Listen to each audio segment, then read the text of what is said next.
दोस्तों, पैसा आधी उम्र का दान, ये कवर चित्र है दोस्तों।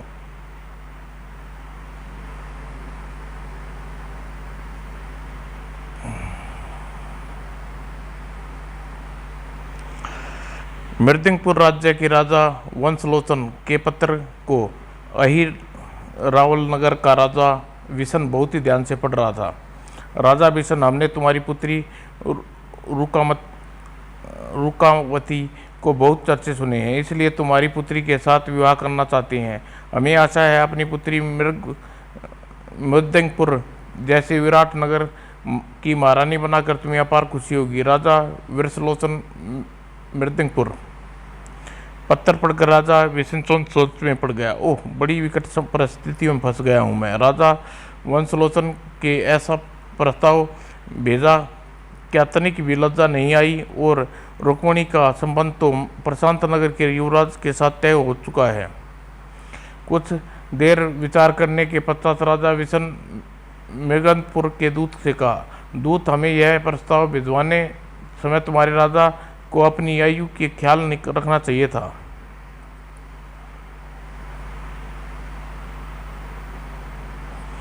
वैसे भी राजकुमारी रुका मालवीवती का विवाह प्रशांत नगर के युवराज प्रशांत सेन से साथ तय कर दिए चुका हूँ।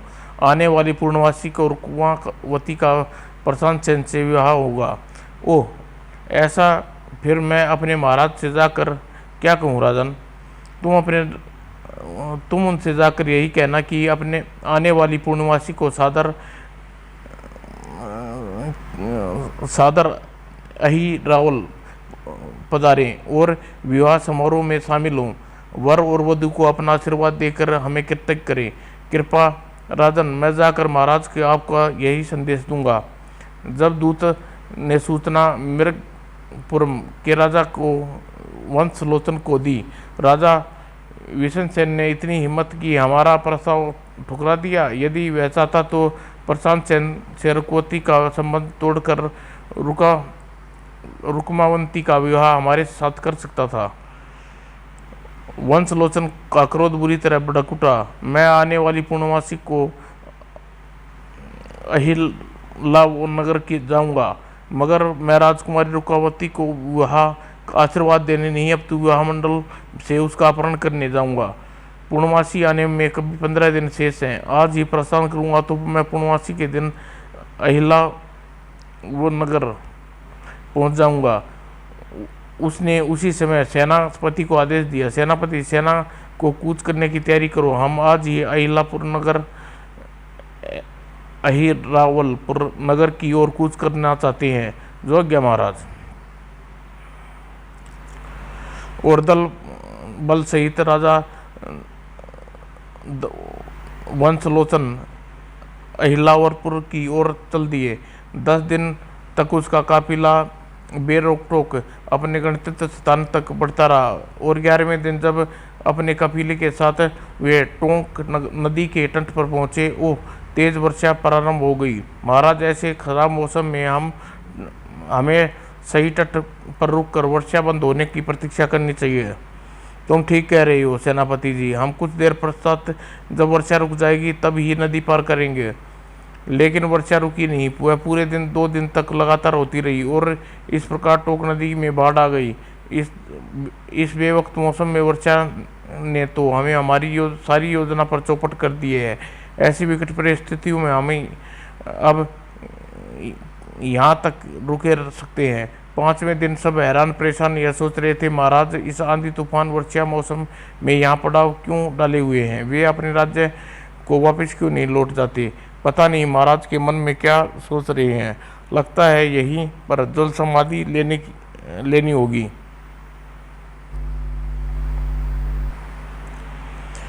उधर अहिरावल के राजा विशन जनवासे में प्रशांत नगर के राजा निशांत सेन से कह रहा था, राजन, आपने यह बहुत अच्छा किया कि आप बारात लेकर 6 दिन पूर्व ही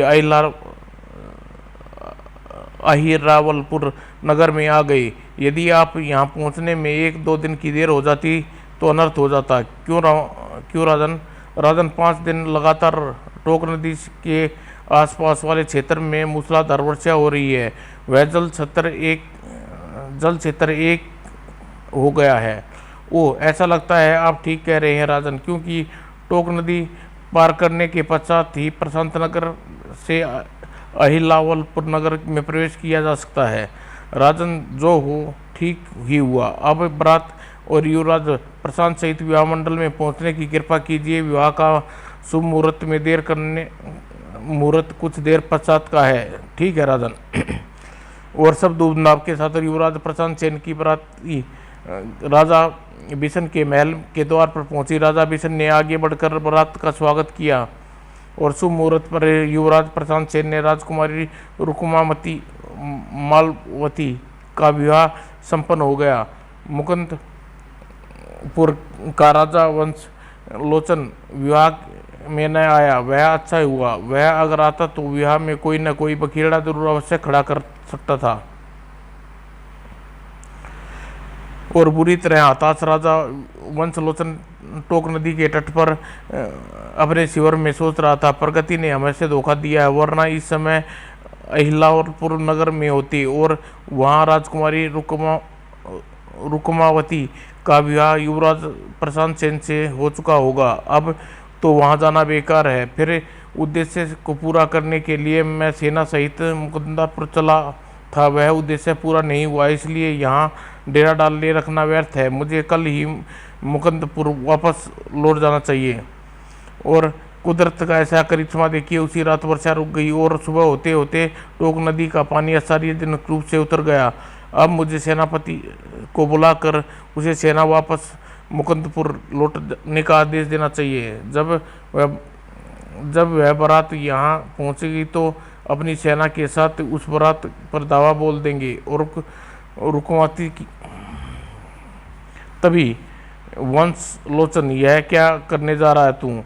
बाजी अभी भी तेरे हाथ में है। राजकुमारी रुकुमावती के साथ लेकर युवराज प्रशांत सेन की बारात इधर से ही वापस प्रशांत नगर लौटेगी।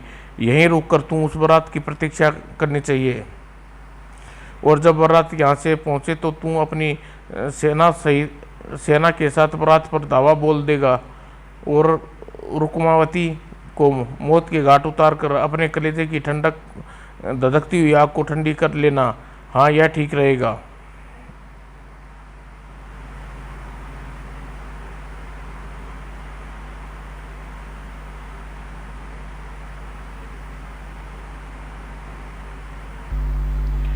इधर राजा बिशन ने भरे हृदय से राजकुमारी रुक्मावती की डोली महल से विदा किया। बारात खुशी से झूमती प्रशांत नगर की ओर वापस लौट चली। और जब बारात टोक नदी तट पर पहुंची तो नदी पार करने के लिए नाव वहां पहले से तैयार खड़ी थी। नाव में सवार होकर बाराती नदी के दूसरे तट पर पहुंचने लगे। नदी के दूसरे तट पर कुछ नावें इधर आ रही हैं। लगता है युवराज प्रशांत सिंह राजकुमारी रुक्मावती को विदा करवा कर लौट आया है, ऐसा ही लगता है। जब नावें तट के समीप पहुंची, मेरा अनुमान ठीक निकला। यह युवराज प्रशांत की बारात है। और सैनिकों कहर बनकर टूट पड़े उन पर। जैसे ही बारात के दुल्हन का डोला नजर तट पर उतरे, वंशलोचन ने अपने सैनिकों को आदेश दिया और अगले ही पल वंशलोचन ने सबसे पहले राजा निशांत सेन को अपना निशाना बनाया। उसके पश्चात युवराज प्रशांत सेन पर वार किया।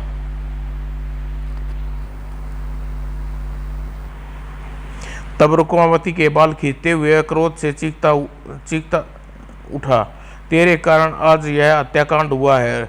रूप की रानी, अपने जीते जी तुझे किसी दूसरे की पत्नी कैसे बनने देता? मुझे छोड़ दो। नहीं, तेरा यह असर करूँगा कि तेरे पिताजी का किया है मैंने। अगले ही पल और वंशलोचन के सैनिक वहां सारे बारातियों को मौत के घाट उतार दिया। यह देख वंशलोचन अपने सेनापति से कहा, सेनापति जी, हमारा प्रतिशोध पूरा हो गया। सेना मुकुंदपुर वापस लौटने का आदेश दो। जो आज्ञा महाराज। और कुछ देर बाद वंशलोचन अपनी सेना के साथ मुकुंदपुर वापस लौट गया।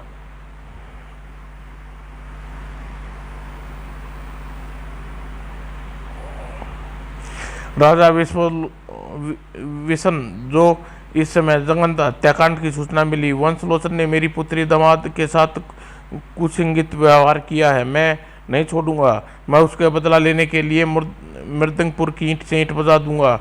रूपवती रुक्मावती के दुख में अंजाम देखकर उसका दिल रो उठा। हाय मेरी बेटी रुक्मावती, तू मुझे इस तरह छोड़कर क्यों चली गई। उसने उसी समय अपने प्रधानमंत्री को बुलाया। प्रधानमंत्री जी, इसी समय मुकुंदपुर राज्य पर आक्रमण करने के लिए सेना सहित मुकुंदपुर की ओर कूच करना चाहिए। पर मुकुंदपुर राज्य पर आक्रमण करना किसी की भी दशा में उचित नहीं। मुकुंदपुर एक बड़ा राज्य है, उसकी मार्ग शस्त्र अस्त्रों से सुसज्जित है, जबकि हमारी सेना छोटी सी है, उपयुक्त सुविधाएं और सुसज्जित नहीं है। यदि हम मुकुंदपुर पर आक्रमण किया तो वह हाल में पराजय हमारी होगी। ओह, तब क्या करें? मानव हत्यारे वंशलोचन से बदला कैसे लें?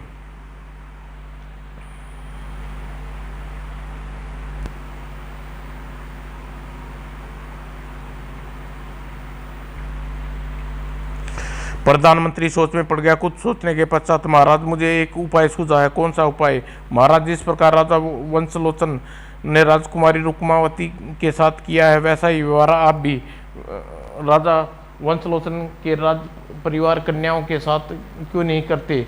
मैं कुछ समझा नहीं। प्रधानमंत्री जी, आप क्या कहने क्या आशय क्या है?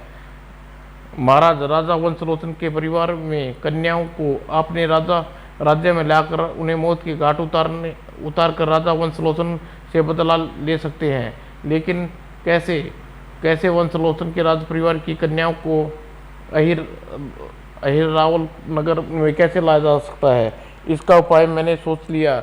महाराज, तांत्रिक कालकूट इस दुष्कार्य क्रिया को बड़ी आसानी से संपन्न कर सकते हैं। अच्छा महाराज, वह तंत्र मंत्रों द्वारा यदि आपके महल में तांत्रिक सम्मेलन अनुष्ठान करें तो इसे अनुष्ठान में सम्मेलन में बंद कर राजा वंशलोचन के राज परिवार की कन्याएं स्वयं ही यहाँ खींची चली आएंगी। ओह, तो ऐसी तब तो इसी समय तांत्रिक कालकूट को हमारे पास लाओ। जो आज्ञा महाराज। कुछ देर बाद तांत्रिक कालकूट राजा विसंत के सामने खड़ा था। तांत्रिक कालकूट, यह तुम्हें प्रधानमंत्री जी से पता चला है कि तुम हमने क्यों बुलाया है? हाँ महाराज। तब आज तुम अपना तांत्रिक सम्मेलन अनुष्ठान प्रारंभ कर दो। जो आज्ञा महाराज। और उस दिन महल में तांत्रिक कालकूट का सम्मोहन अनुष्ठान प्रारंभ हो गया। महाराज, यह अनुष्ठान पूरे 10 दिन चलेगा। 11वें दिन राजवंश की लोचन परिवार की राजकन्या स्वयं ही उड़कर यहाँ आ जाएंगी। मैं उस क्षण की बेसब्री से प्रतीक्षा कर रहा हूँ राजमंत्री जी। तांत्रिक सम्मोहन अनुष्ठान प्रारंभ हो गया। जाने के कारण मुकुंदपुर राज्य के राजा वशी लोचन की पुत्रियां जया विजया दोनों बेचैनी से अनुभव करने लगी। विजया, मेरा चित्त घबरा रहा है। जया, मेरा हाल भी ऐसा ही है, पहले कभी नहीं हुआ।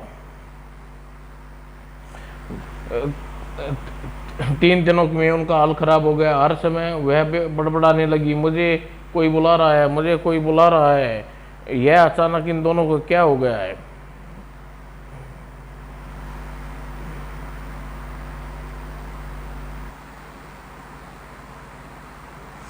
ज्यों अहिलारावल नगर के तांत्रिक कालकूट अनुष्ठान में की तांत्रिक क्रियाएं संपन्न करता जा रहा था। आ जाओ, आ जाओ। ज्यों मुकुंदपुर की राजकुमारी जया व विद्या की दशा बिगड़ती जा रही थी। वो देखो, हमें कोई बुला रहा है। उसकी दशा देखकर, महाराज, मुझसे अपनी पुत्रियों का यह दशा नहीं देखी जा रही। कुछ कीजिए महाराज, करे तो क्या करे। महारानी राजवैद्य राजकुमारी को दिखाया, उसे समझ में उनका रोग नहीं आया। हमें समझ में नहीं पा रहे कि अचानक बैठे बैठाए अच्छी भली दो राजकुमारियों को यह हालत कैसे हो गई। महाराज, मुझे यह कोई भूत प्रेत का मामला लगता है। क्या कह रही हो महारानी? हाँ महाराज, भूत प्रेत द्वारा सताए लोग इसकी दशा होती है। ओह, तब क्या किया जाए महारानी? महाराज, आप तत्काल ही किसी तांत्रिक ओझा को बुलाकर राजकुमारी को दिखाइए। हमारे राज्य में संपूर्णानंद तांत्रिक बहुत प्रसिद्ध है, हम उसे बुलाते हैं। और वंशलोचन ने उस दिन संपूर्णानंद तांत्रिक को महल बुलाया। संपूर्णानंद तांत्रिक, तुम राजकुमारी की दशा देख रहे हो। यह तंत्र मंत्र शक्ति द्वारा पता लगाओ, यह दशा क्यों कर हुई। महाराज, अभी देखता हूँ, हमें कोई बुला रहा है। तांत्रिक संपूर्णानंद ने हाथ में पकड़ी खोपड़ी हवा में उछाली। मरघट, हम खोपड़ी आजा। और हमें कोई बुला रहा है। और खोपड़ी हवा में स्थिर हो गई। अगले पल मैं खोपड़ी में आ गया हूँ। तांत्रिक, मरकट, हमें बता इन दोनों राजकुमारी की ये दशा क्यों हुई और कौन बुला रहा है? हमें कोई बुला रहा है।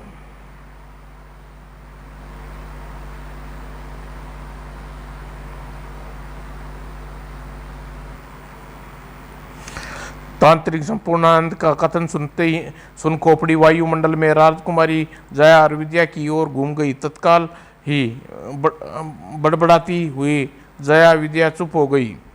खोपड़ी बहुत देर तक जया विद्या को घूरती रही। पश्चात उसके मुंह से एक बोलना फूटा और राजकुमारी के मुंह विरुद्ध ऐरावन नगर में एक सम्मोहन तांत्रिक अनुष्ठान इन दोनों पर चलाया जा रहा है। क्या कह रहे हो मरघट? मैं ठीक कह रहा हूँ। तांत्रिक संपूर्णानंद अहिरावन नगर में तांत्रिक कालकूट इस सम्मेलन को अनुष्ठान को संपन्न करा रहा है। लेकिन उसने इस अनुष्ठान में कौन संपन्न करा रहा है? अहिरावलपुर के राजा बिशन और तांत्रिक वह अनुष्ठान करवा रहा है। राजा बिशन?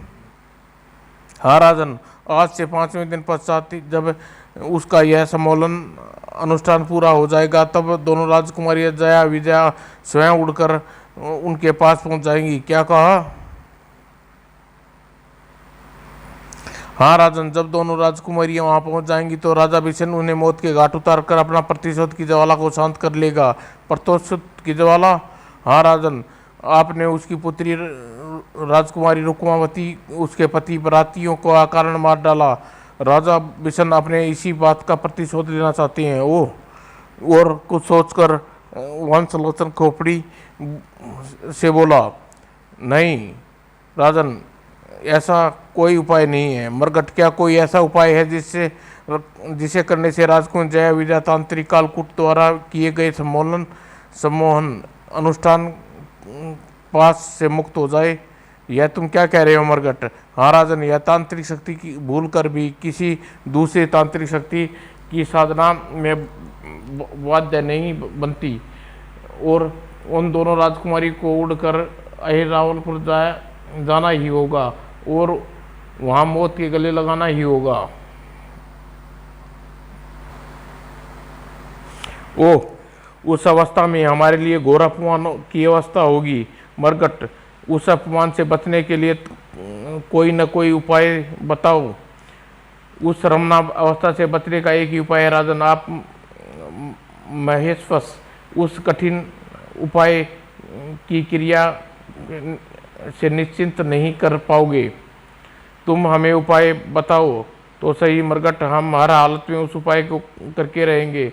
तो सुनिए राजन, तुम्हें स्वयं अपने हाथों से इन दोनों पुत्रियों की मौत के घाट उतारना होगा। क्या कहा? हाँ राजन, तभी तुम राजा विशन की योजना को असफल कर सकते हो, अन्यथा नहीं।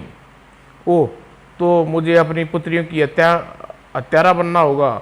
इसके अलावा कोई दूसरा उपाय नहीं है राजन।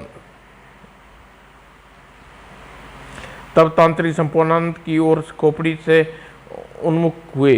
तांत्रिक, मैंने अपना कार्य पूरा कर दिया है, मैं वापस लौट रहा हूँ। अच्छा मरगट। और अगले ही पल हवा में सितर खोपड़ी जमीन पर आ गिरी, तड़ाक। तांत्रिक संपूर्णानंद के आगे बढ़कर खोपड़ी को उठा लिया और अगले ही पल विजया पुनः पहले की तरह प्रचंड करने लगी। वो देखो, हमें कोई बुला रहा है। और तवा मैं राजा विष्णु की इच्छा किसी भी सूरत में पूर्ण नहीं होने दूंगा। यह कह वंशलोचन ने तलवार बयान से बाहर खींची और उसकी तलवार हवा में लहराई, खचाक।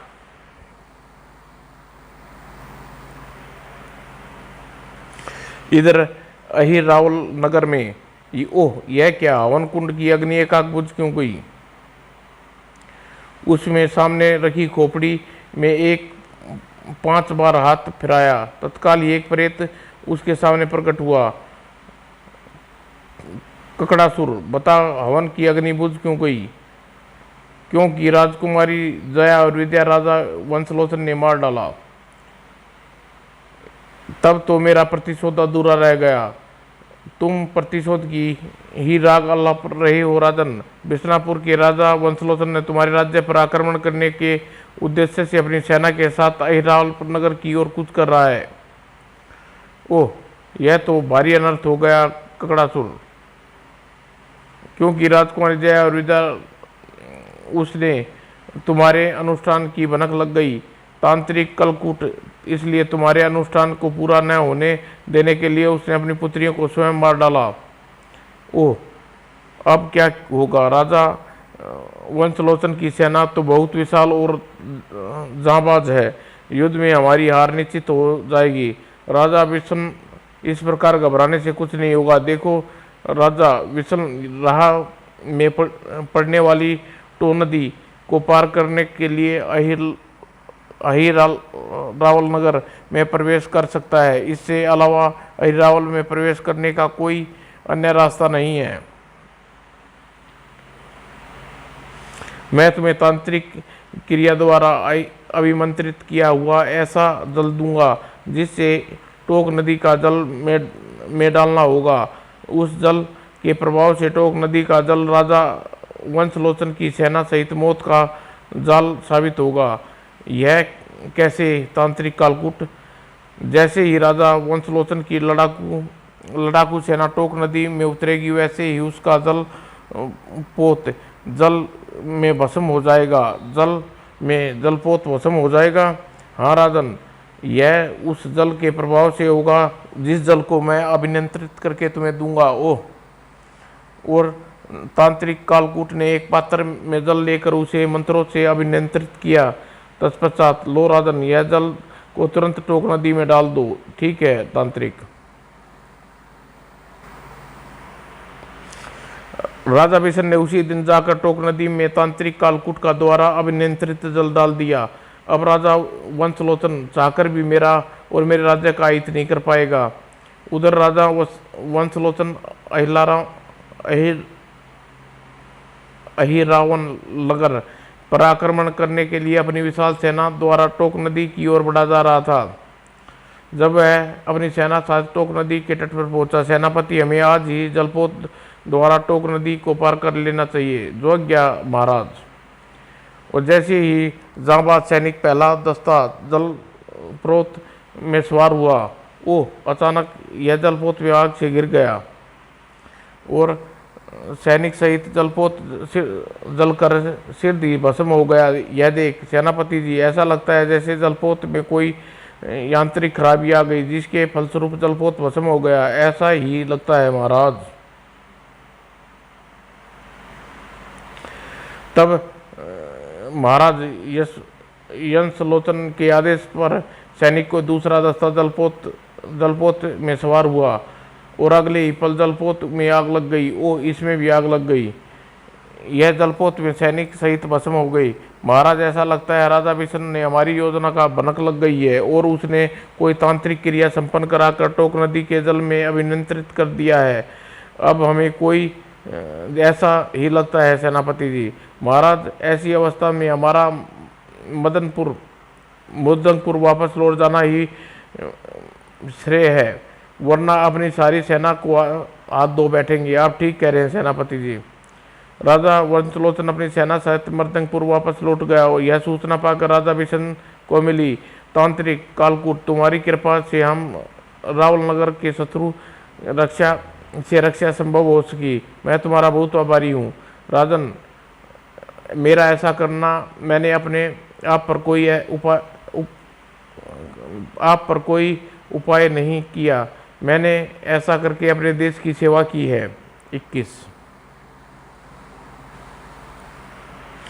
उस रात राजा बिशन ने सौगंध खाई। मैं सौगंध खाता हूँ कि जब तक राजवंशलोचन परिवार में कोई कन्या जन्म लेती है, मैं उसे जीवित नहीं छोड़ूंगा, उसे मारकर अपना प्रतिशोध पूरा करूंगा। और राजकुमार रुकावती के अलावा राजा बिशन का 4 वर्षीय पुत्र राहुल भी था। राहुल रुकावंती को अकाल मौत मारी गई। अब तू ही मेरा सहारा है। और मुकुंदपुर में जब राजा वंशलोचन का राज्य बिशन की सौगंध के विषय में पता लगा, मैं राजा बिशन की सौगंध को कभी पूरा नहीं होने दूंगा। यदि मेरे वंश में किसी कन्या ने जन्म लिया तो मैं तुरंत ही उस कन्या को मार डालूंगा। और उस दिन अपने महागुरु जातक के पास गया। आओ राजन, कहो राजन, क्या बात है? तुम्हारे मस्तक पर चिंता की रेखाएं देख रहा हूँ, क्या कारण है?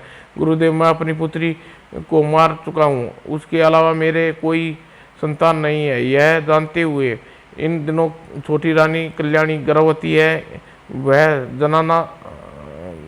यह जानना चाहता हूँ उसका कोख में कन्या उत्पन्न होगी या लड़का उत्पन्न होगा। राजन, अपनी कल्याणी की कोख में कन्या जन्म लेगी, मैं उस कन्या को मरवा दूंगा गुरुदेव। राजन, अभी वेश में तुम्हारी बुद्धि नष्ट कर दिया है, इसलिए तुम बार बार मानव हत्या कर परतुले हुए हो। लेकिन इस बार अपनी नवजात कन्या को भूल कर भी मत मारना। क्यों गुरुदेव? ऐसा करोगे तो तुम्हें राज्य का नाश हो जाएगा। इस बार संसार में तुम्हारा कोई नामो निशान न रहेगा। ओ गुरुदेव, तब आप ही बताइए मैं क्या करूं? यदि राजा बिशन को यह बात पता लग गई तो कि हमारे यहाँ पुत्री ने जन्म लिया है, वह तांत्रिक क्रिया संपन्न करवा कर उस कन्या को मरवा डालेगा। राजन, राजा बिशन इस बात का पता चलेगा तब न। तुम ऐसा करो, महारानी कल्याणी का जब प्रसव काल समाप्ति आए तो यहाँ आश्रम में छोड़ जाओ। महारानी कल्याणी जिस दिन कन्या जन्म देगी उस दिन कन्या को अपने पास आश्रम में रख लूंगा।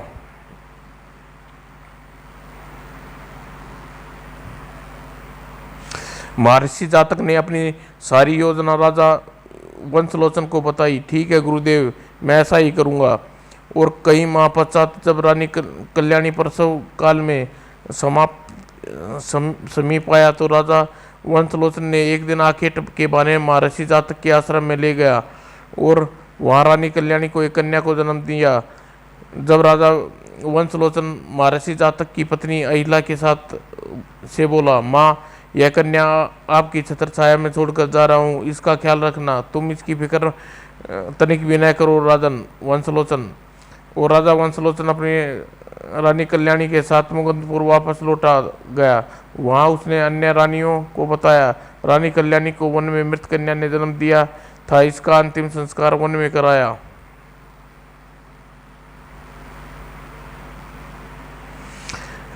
जब इस बात की सूचना राजा बिशन को मिली, चलो अच्छा हुआ राजा वंशलोचन की पत्नी की कोख में मृत कन्या पैदा हुई, वरना अगर वह जीवित रहती तो वह मेरे पंजे से कभी न बचती। और उधर जातक ऋषि की पत्नी अहिल्या राजा वंशलोचन की पुत्री समान पालने लगे। और महर्षि जातक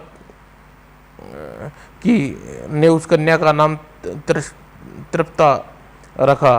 तृप्ता बेटी, यहाँ आओ, मेरे पास आओ। समय ने एक हल्की करवट ली और इस बीच राजा बिशन सेन का इकलौता पुत्र राहुल जवान हो गया और इधर आश्रम में तृप्ता भी युवा अवस्था प्राप्त हो गई।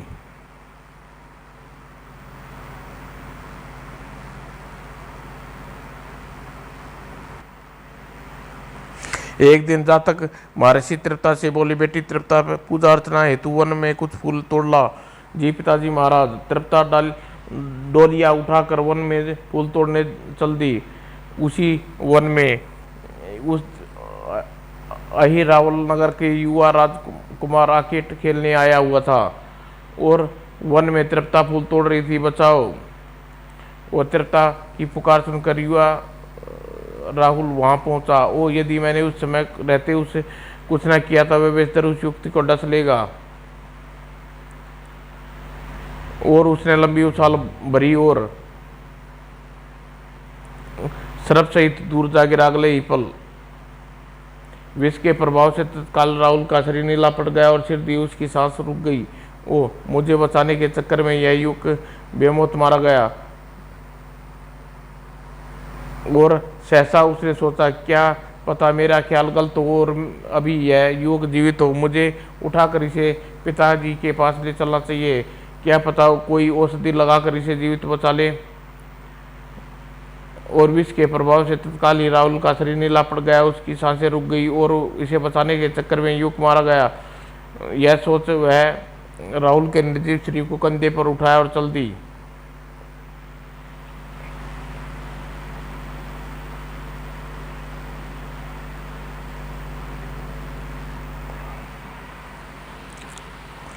जब राहुल को लेकर आश्रम में पहुंची, यह तू किसे उठा लाई बेटी? तृप्ता ने महर्षि को सारी बात बताई। पश्चात, पिताजी आप जैसे भी हो इस अनजान युवक को जीवित दान दें। मुझे बचाने के चक्कर में यह खुद अपना जीवन खो बैठा। बेटी, यह मर चुका है। विधाता ने इसकी किस्मत इतनी ही उम्र लिखी, सुख लिखा होगा। नहीं पिताजी, ऐसा कुछ मत कहिए। युवक को हर हाल में जीवित देखना चाहती हूँ। ओ तृप्ता, तू बहुत जिद्दी है। कभी तू ऐसी हठी कर बैठती है।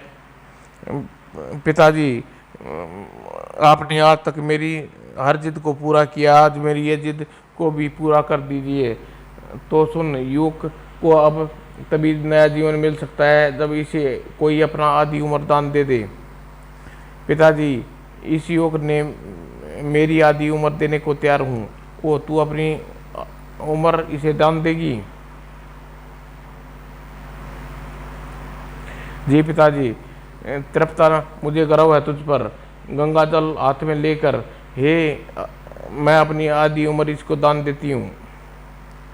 और यह कहकर तृप्ता ने गंगा जल निर्जीव पड़े राहुल के रूप पर छिड़क दिया और अगले ही पल राहुल की आंखें खोल दी। और महर्षि ने उससे कहा, बेटी, तुम बहुत भाग्यशाली हो। तुम्हारी पूरी आयु पूरी हो चुकी है, इसलिए तुम्हारी मृत्यु हो गई थी, लेकिन तृप्ता ने तुम्हें अपनी आधी उम्र दान देकर तुम्हें नया जीवन दिया है। ओह, तब मैं इसका बहुत आभारी हूँ। उसने जो कुछ सोचकर महर्षि जातक से कहा, महर्षि, मैं अहिला नगर का युवराज राहुल हूँ। यदि आप अनुमति दे तो मैं आपकी बेटी तृप्ता मेरे नए जीवन की स्वामिनी मेरे विवाह करना चाहता हूँ। ओह, तुम्हारी यह लेकिन यह तो असंभव है बेटा।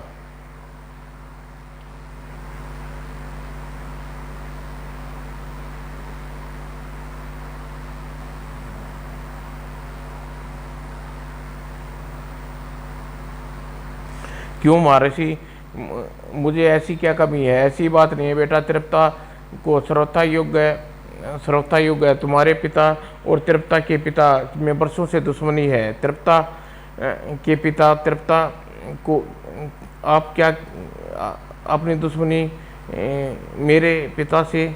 बेटा, तृप्ता मेरी बेटी नहीं हो, मुकुंदपुर राज्य के राजा वंशलोचन की पुत्री हो।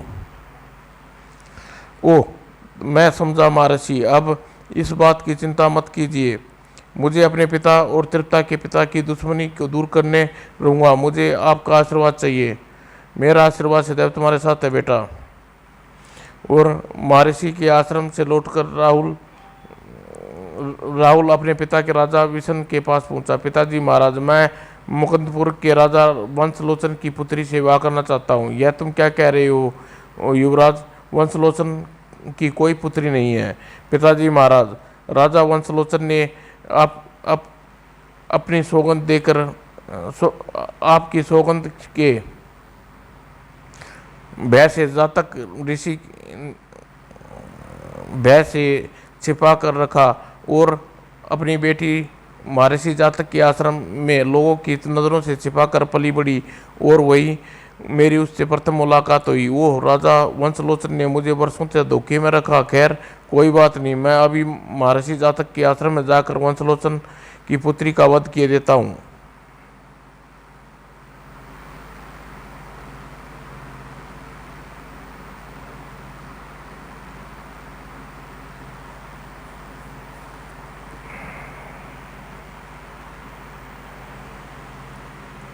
पिताजी क्रोध में अंधे होकर आप राजा वंशलोचन की पुत्री को मारने जा रहे हो, और यह जाने से पहले कि एक बात सुन लीजिए।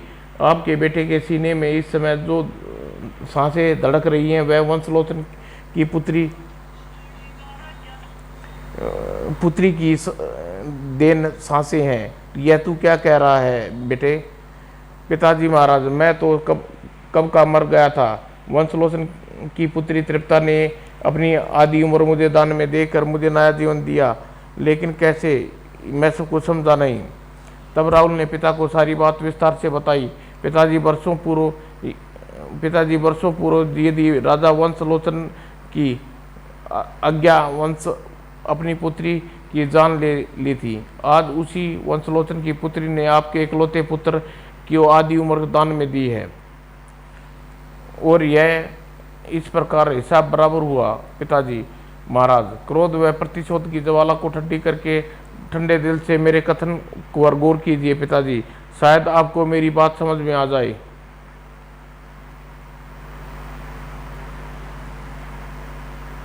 यह सुन राजा विषम सोच में पड़ गया। कुछ सोचने के पश्चात, शायद तू ठीक कह रहा है बेटे, मैंने अनजाने में ही वंशलोचन की बेटी का ऋणी हो गया हूँ, इसलिए अब उसे चाहकर भी नहीं मार सकता। तब जातक के प्रयासों से परिणत राहुल का विवाह तृप्ता से धूमधाम से हो गया। वर्षों से पुराने दुश्मन खुशी से गले मिले। तत्पश्चात राजा विशन, मुझे क्षमा कर दीजिए। वर्षों पूर्व मैंने आपकी और बेटी रुक्मावती के साथ घोर अन्याय किया। राजन, उस दुर्घटना को भूल जाइए। अनहोनी को जब होना होता है तब उसे न आप टाल सकते हैं न मैं टाल सकता हूँ। और तृप्ता व राहुल दोनों के साथ राजाओं को आशीर्वाद दिया। समाप्त दोस्तों।